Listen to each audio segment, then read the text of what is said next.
सभी भाइयों को जय हिंद। मैं उम्मीद करता हूँ आप लोग बहुत अच्छे होंगे। तो चलिए आइए शुरू करते हैं प्रैक्टिस सेट नंबर 7। ठीक है। ऑप्शन 1 मूल विधि का ये है, उत्तर प्रदेश के जमींदारी का समापन हुआ था 1 जुलाई 1950 में, 1 जुलाई 1952 में, 1 जुलाई 1953 में। डी विकल्प 1 जुलाई 1954 में। विकल्प हमारा इसका 20 हो जाएगा 1 जुलाई 1952 में जमींदारी उन्मूलन प्रथा समाप्त हुई थी। ठीक। क्वेश्चन नंबर देखते हैं। इसको डेट ऑफ वेस्टिंग भी कहा जाता है। इस दिन को निहित होने का दिनांक डेट ऑफ वेस्टिंग भी कहा जाता है। ठीक है। क्वेश्चन नंबर 2 देखते हैं। संविधान का कौन सा अनुच्छेद सर्वोच्च न्यायालय को नागरिक के मूल अधिकारों को सजग प्रहरी बना देता है? संविधान का कौन सा अनुच्छेद सर्वोच्च न्यायालय को नागरिकों के मूल अधिकारों का सजग प्रहरी बना देता है? तो अनुच्छेद 32(2) का उच्चतम न्यायालय को नागरिकों के मूल अधिकारों को सजग प्रहरी बनाता है। अनुच्छेद 32 का 2। ठीक है। विकल्प हमारा इसमें 20 सही हो जाएगा। ठीक। क्वेश्चन नंबर हम 3 देखते हैं। किसी जनहित याचिका के मामले में न्यायालय द्वारा किसी सीमित की नियुक्ति के संदर्भ में नियुक्ति कौन सा सही है? ऑप्शन ए, न्यायालय मामलों के लिए एक समिति अथवा आयुक्त को नियुक्त कर सकता है ताकि वह उस मामले में छानबीन करे और रिपोर्ट जमा करे। बी, समिति अथवा आयुक्त को ये अधिकार भी दिया जा सकता है कि वह शिकायतों का संज्ञान लें, उन्हें जनहित में निपटाए। विकल्प देखते हैं। ए, विकल्प बी, विकल्प ए बी दोनों ही नहीं, विकल्प ए और बी दोनों। क्वेश्चन नंबर 3 का हमारा डी से हो जाएगा, विकल्प ए और बी दोनों। ठीक है। क्वेश्चन नंबर 4 देखते हैं। किस समिति ने डेटा सुरक्षा संबंधित मुद्दों पर ध्यान दिया? उदय कोटक समिति, बी नंदन नीलेकणी समिति, सी बोहरा समिति, डी वी.एन. श्रीकृष्ण समिति। क्वेश्चन नंबर 4 का विकल्प हमारा डी से हो जाएगा, वी.एन. श्रीकृष्ण समिति। सुप्रीम कोर्ट ने सेवानिवृत्त न्यायमूर्ति वी.एन. श्रीकृष्ण की अध्यक्षता वाली समिति ने डाटा संरक्षण ढांचे पर अपनी रिपोर्ट प्रस्तुत की। रिपोर्ट में इस बात पर जोर दिया गया कि नागरिकों के हितों की और राज्य की जिम्मेदारियों की रक्षा की जानी चाहिए। समिति द्वारा व्यक्तिगत डाटा संरक्षण विधेयक को मसौदा भी प्रस्तावित किया गया था। ठीक। 5 देखते हैं। सूचना तकनीकी साइबर लॉ अधिनियम की धारा 66D के अधीन अपराध की दशा में कितनी अवधि के कारावास का दंड दिया जा सकेगा? ऑप्शन ए 2 वर्ष, ऑप्शन बी 1 वर्ष, ऑप्शन सी 5 वर्ष, ऑप्शन डी 3 वर्ष। विकल्प 5 का हमारा डी से हो जाएगा 3 वर्ष तक, जिसकी अवधि 3 वर्ष तक हो सकेगी और 1 लाख तक जुर्माना भी हो सकता है, दायी होगा। ठीक। क्वेश्चन नंबर 6 देखते हैं। सूचना प्रौद्योगिकी अधिनियम के तहत लाइसेंस के लिए आवेदन किया जाता है। सूचना बहुत अच्छा क्वेश्चन, आप लोग इसको ध्यान से दीजिएगा। सूचना प्रौद्योगिकी अधिनियम के तहत लाइसेंस के लिए आवेदन किया जा सकता है। ऑप्शन ए धारा 21, ऑप्शन बी धारा 22, ऑप्शन सी धारा 23, ऑप्शन डी धारा 24। इसका विकल्प बी से हो जाएगा धारा 22। ठीक है। धारा 22 के अंतर्गत लाइसेंस जारी करने के लिए आवेदन किया जाता है। ठीक। क्वेश्चन नंबर 7 देखते हैं। सूचना प्रौद्योगिकी अधिनियम 2000 का विस्तार क्षेत्र है। ऑप्शन ए जम्मू कश्मीर सेवा संपूर्ण भारत पर, बी अधिसूचित क्षेत्रों की सेवा संपूर्ण भारत पर, सी संविधान की अनुसूची में निर्दिष्ट क्षेत्रों की सेवा संपूर्ण भारत पर, डी देखते हैं संपूर्ण भारत। विकल्प का डी से हो जाएगा 7 का संपूर्ण भारत पर। ठीक। क्वेश्चन नंबर 8 देखते हैं।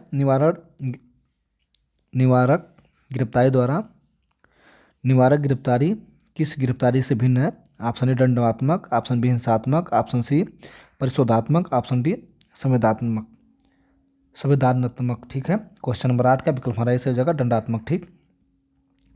निवारक गिरफ्तारी किस गिरफ्तारी से भिन्न है? दंडात्मक। ठीक है। निवारक गिरफ्तारी पदावली संविधान में कोई परिभाषित नहीं दी गई है। प्रिवेंटिव शब्द दंडात्मक शब्द का विलोम है। निवारक गिरफ्तारी दंडात्मक गिरफ्तारी से भिन्न है। ठीक। क्वेश्चन 9 देखते हैं। राष्ट्रीय सुरक्षा अधिनियम 1980 के किस धारा में समुचित सरकार प्रावधानित है? ऑप्शन ए धारा 2, ऑप्शन बी धारा 2 के ए में, ऑप्शन सी धारा 2 के बी में, ऑप्शन डी धारा 2 के सी में। तो 9 का हमारा विकल्प सही हो जाएगा बी धारा 2 के सी में। ठीक। 9 का धारा 2 के ए में, ठीक, सी नहीं धारा 2 के ए में समुचित सरकार का प्रावधान किया गया। ठीक है। क्वेश्चन नंबर हम 10 देखते हैं। कथन असत्य है। साक्षी के रूप में अभियुक्त व्यक्ति को प्रार्थना के सिवा आहूत किया जाएगा। बी अभियुक्त व्यक्ति की साक्ष्य देने में असफलता पर अभियोजन पक्षी कोई टिप्पणी नहीं करेगा। सी देखते हैं। दंडनीय अपराध में आरोपित व्यक्ति कोई व्यक्ति प्रतिरक्षा पक्ष के लिए सक्षम साक्षी होगा। डी देखते हैं, अभियुक्त अपने विरुद्ध या उसी विचारण में अपने साथ आरोपित किसी व्यक्ति के विरुद्ध किए गए आरोपों को साबित करने के लिए शपथ पर साक्ष्य देगा। 10 का विकल्प हमारा ए से हो जाएगा। साक्षी के रूप में अभियुक्त व्यक्ति को प्रार्थना के सिवाय आहूत किया जाएगा। ठीक है। क्वेश्चन नंबर हम देखते हैं 11, भ्रष्टाचार। क्वेश्चन 11 देखते हैं, भ्रष्टाचार निवारण अधिनियम 1988 में संक्षिप्त विचारण का उपबंध किया गया है। धारा ए देखते हैं धारा 5 में, बी देखते हैं धारा 6 में, सी देखते हैं धारा 7 में, डी देखते हैं धारा 8 में। 11 का विकल्प हमारा बी सही हो जाएगा, धारा 6 में। ठीक है। भ्रष्टाचार निवारण अधिनियम 1988 धारा 6 में संक्षिप्त विचरण का उपबंध किया गया है। 12 देखते हैं, आयकर अधिनियम के तहत जिस कंपनी का कोई भी अंतर्राष्ट्रीय लेन देन नहीं होता है उसके लिए रिटर्न जमा करने की नियत तारीख कौन सी है? 31 जुलाई, बी 30 जुलाई, सी देखते हैं 30 सितंबर, डी 31 अगस्त। 12 का विकल्प हमारा ए से हो जाएगा, 31 जुलाई। ठीक है। आयकर अधिनियम 1961 के अंतर्गत जिस कंपनी कोई भी अंतर्राष्ट्रीय लेन देन नहीं होता उसके रिटर्न जमा करने की नियत तिथि 31 जुलाई होती है। 33 देखते हैं, एक कर्मचारी को शिक्षा भत्ता कर मुक्त है, अधिकतम 3 बच्चों के लिए, अधिकतम 2 बच्चों के लिए, 1 बच्चों के लिए, इनमें से कोई नहीं। 13 का विकल्प हमारा बी से हो जाएगा, अधिकतम 2 बच्चों के लिए। बाल शिक्षा वेतन भोगी कर्मचारी के अधिकतम 2 बच्चों के लिए बालक को 100 रुपये तक प्रति माह की छूट है। ठीक है। क्वेश्चन नंबर 14 देखते हैं, केंद्रीय सूचना आयोग ने सूचना का अधिकार अधिनियम 2005 के तहत जुर्माना किस पर आरोपित किया है? ऑप्शन ए राष्ट्रपति, ऑप्शन बी भारत के मुख्य न्यायाधीश, ऑप्शन सी जन सूचना अधिकारी, ऑप्शन डी नागरिक। 14 का विकल्प हमारा सी हो जाएगा, जन सूचना अधिकारी। ठीक। क्वेश्चन नंबर 15 देखते हैं, सूचना के प्रकटीकरण से छूट प्राप्त है। धारा 6 के अंतर्गत, बी देखते हैं धारा 7 के अंतर्गत, सी देखते हैं धारा 8 के अंतर्गत, डी देखते हैं धारा 9 के अंतर्गत। 15 का विकल्प हमारा सी हो जाएगा, धारा 8 के अंतर्गत। ठीक है। 15 का विकल्प सी धारा 8 के अंतर्गत। देखते हैं क्या है, सूचना का अधिकार अधिनियम 2006 की धारा 8 के अंतर्गत सूचना के लिए किए जाने से छूट का प्रावधान है, प्रकट किए जाने से छूट का प्रावधान है। ठीक है। किसके अंतर्गत? विकल्प सी हो जाएगा, धारा 8 के अंतर्गत। ठीक। क्वेश्चन नंबर 16 देखते हैं, सूचना का अधिकार अधिनियम 2005 को राष्ट्रपति की अभिस्वीकृति प्राप्त होने की तिथि क्या है? 2 जून 2005 को, बी 10 जून 2005 को, 15 जून 2005 को, डी देखते हैं 17 जून 2005 को। विकल्प हमारा सी से हो जाएगा, 15 जून 2005 को। ठीक। क्वेश्चन नंबर 17 देखते हैं, अंतर्राष्ट्रीय विधि के क्षेत्र में अंतर्राष्ट्रीय संधियाँ, बी अंतर्राष्ट्रीय रूढ़ियाँ, सी न्यायिक विनिश्चय, डी उपरोक्त सभी। 17 का विकल्प हमारा डी से हो जाएगा, उपरोक्त सभी। ठीक है। क्वेश्चन नंबर 18 देखते हैं, राष्ट्रीय मानवाधिकार संरक्षण अधिनियम की धारा कौन सी यह प्रावधानित करती है कि केंद्र सरकार भूतलक्षी रूप से नियम बना सकती है? ऑप्शन ए धारा 40, ऑप्शन बी धारा 40 ए, ऑप्शन सी धारा 41, डी ऑप्शन धारा 41 ए। ठीक है। तो हमारा 18 का बी सही हो जाएगा, धारा 40 ए। ठीक है।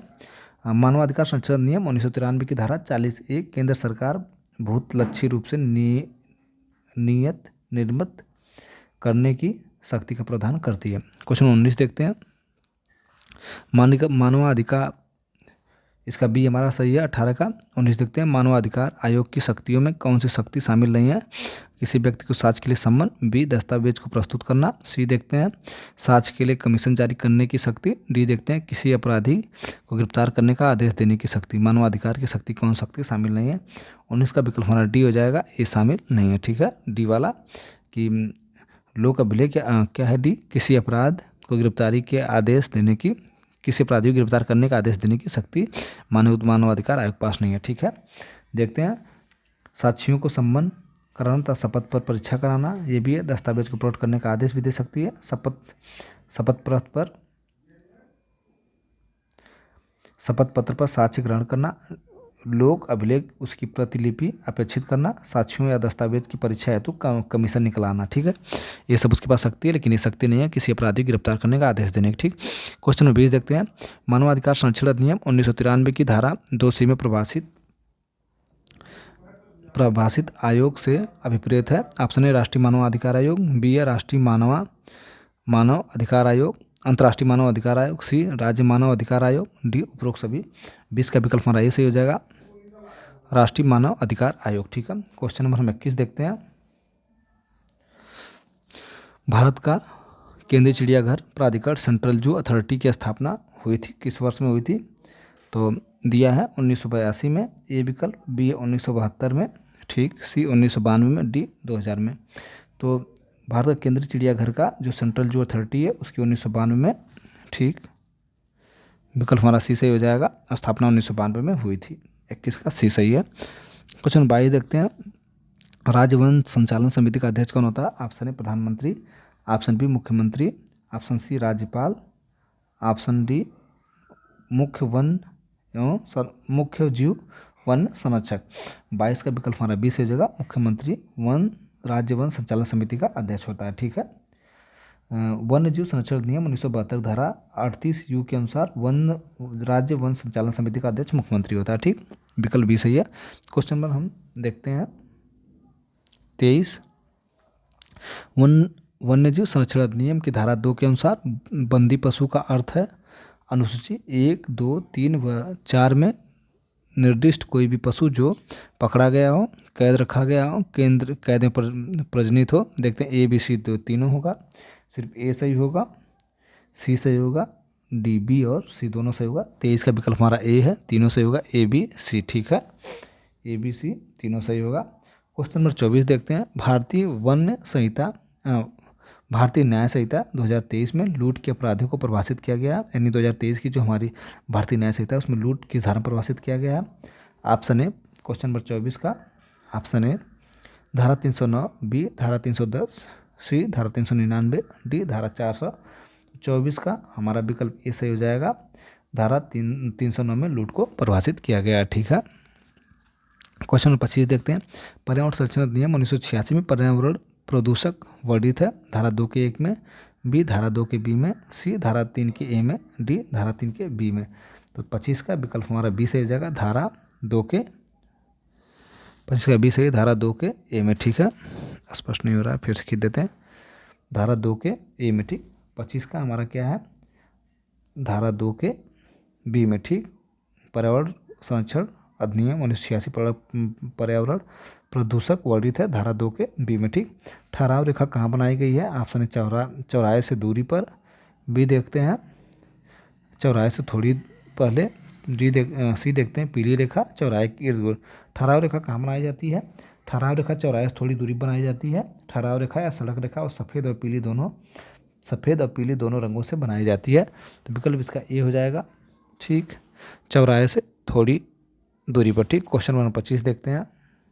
क्वेश्चन नंबर 27 देखते हैं। वाहन चालक द्वारा पीली रेखा का अतिक्रमण करने पर मोटर अधिनियम 1988 के तहत किस धारा के अंतर्गत अधीन चालान किया जाएगा? ऑप्शन ए धारा 119/117, बी धारा 188/129, सी देखते हैं धारा 192/120, डी देखते हैं धारा 212/122। 27 का विकल्प हमारा ए सही हो जाएगा, ठीक। धारा 119/117 के अंतर्गत चालान किया जाएगा, ठीक। क्वेश्चन नंबर 28 देखते हैं।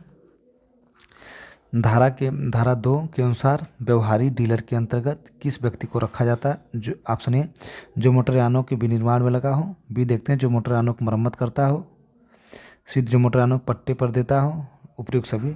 28 का विकल्प हमारा डी से हो जाएगा। धारा 2 के अंदर व्यवहारी डीलर के अंतर्गत किस व्यक्ति रखा गया? उपयुक्त सभी, ठीक है। क्वेश्चन नंबर 29 देखते हैं। अनुसूचित जाति अनुसूचित जनजाति अधिनियम के अंतर्गत विशेष लोक अभियोजक की परिभाषा दी गई है। 2 के ए में, बी देखते हैं 2 के बी में, सी देखते हैं 2 के ई में, डी देखते हैं 2 के एफ में। 29 का विकल्प हमारा सही सी से हो जाएगा, 2 के ई में। अनुसूचित जनजाति अधिनियम 1989 की धारा 2 के ई में विशेष लोक अभियोजक की परिभाषित किया गया, ठीक। क्वेश्चन 30 देखते हैं। किशोर न्याय बालकों की देखरेख और संरक्षण अधिनियम 2015 की धारा 2 के 12 के अधीन बालक से अभिप्राय उस व्यक्ति से है जिसने पूर्ण नहीं किया है, 21 वर्ष किया है, बी 18 वर्ष किया है, सी देखते हैं 14 वर्ष किया है, डी देखते हैं 16 वर्ष किया है। 30 का विकल्प हमारा बी से होगा, 18 वर्ष की आय, ठीक है। किशोर न्याय बालकों की देखरेख संरक्षण अधिनियम 2015 की धारा 2 के 12 में अधीन बालकों से अभिप्राय उस व्यक्ति से है जिसने 18 वर्ष की आय पूरी नहीं की हो, ठीक है। नाबालिग कहा जाएगा। क्वेश्चन नंबर 31 देखते हैं। घरेलू नातेदारी की परिभाषा दी गई है। घरेलू हिंसा से महिलाओं का संरक्षण अधिनियम धारा 2 के सी में, बी देखते हैं धारा 2 के डी में, सी देखते हैं धारा 2 के ई में, डी देखते हैं धारा 2 के एफ में। 31 का विकल्प हमारा डी से हो जाएगा, धारा 2 के एफ में, ठीक है। धारा 2 के एफ में क्या, घरेलू हिंसा से महिलाओं का संरक्षण नियम 2005 की धारा 2 के एफ में घरेलू नातेदारी को परिभाषित किया गया। कभी कोई इतने पूछ देता है कि घरेलू हिंसा का अधिनियम, घरेलू हिंसा महिलाओं का संरक्षण अधिनियम कब आया था, तो 2005 में आया था। ठीक, क्वेश्चन नंबर 32 देखते हैं। भारतीय नागरिक सुरक्षा संहिता 2023 के अंतर्गत आजीवन कारावास के दंडादेश का लघुकरण कौन कर सकता है? ऑप्शन ए राष्ट्रपति, ऑप्शन बी समुचित सरकार, ऑप्शन सी राज्यपाल, ऑप्शन डी उच्चतम न्यायालय का मुख्य न्यायाधीश। विकल्प इसका समुचित सरकार, विकल्प बी से हो जाएगा क्या, समुचित सरकार। ठीक है, क्वेश्चन नंबर हम देखते हैं 33। न्यूसेंस या आशंकित खतरे को, एक बार इसका हम वो देख लेते हैं 32 वाला, इसका सॉल्यूशन। भारतीय नागरिक सुरक्षा संहिता 2023 की धारा 474 के अंतर्गत आजीवन कारावास से दंडादेश का, आजीवन कारावास के दंडादेश का लघुकरण करने की शक्ति समुचित सरकार में निहित है। वह आजीवन कारावास के दंडादेश को 14 वर्ष अनाधिक अवधि के कारावास या जुर्माने के रूप में लघुकरण कर सकती है, यानी कम कर सकती है। ठीक, कौन कर पाएगा, समुचित सरकार। ठीक, 23 का हम देखते हैं 23 हो गया हमारा, 32 हमारा हो गया, सॉरी 32 का बी हो जाएगा, समुचित सरकार। ठीक, अब 33 क्वेश्चन देखते हैं। 33 में से क्या है, न्यूसेंस या आशंकित खतरे के अर्जेंट मामले में आदेश जारी करने की शक्ति निम्नलिखित में से किसके पास है? ऑप्शन ए जिला मजिस्ट्रेट, ऑप्शन बी उपखंड मजिस्ट्रेट, ऑप्शन सी राज्य सरकार द्वारा सशक्त कार्यपालक मजिस्ट्रेट, ऑप्शन डी उपरोक्त सभी। 33 का विकल्प डी से हो जाएगा, उपरोक्त सभी के पास। अब 34 देखते हैं। 34 में क्या है, संज्ञेय अपराध में पुलिस अधिकारी अभियुक्त को वारंट के बिना गिरफ्तार नहीं कर सकता। बी, अभियुक्त को रिमांड आदेश के बिना हिरासत में नहीं ले सकता है। सी, अभियुक्त को मजिस्ट्रेट के समक्ष प्रस्तुत करना होगा। डी देखते हैं, अभियुक्त को वारंट के बिना गिरफ्तार कर सकता है।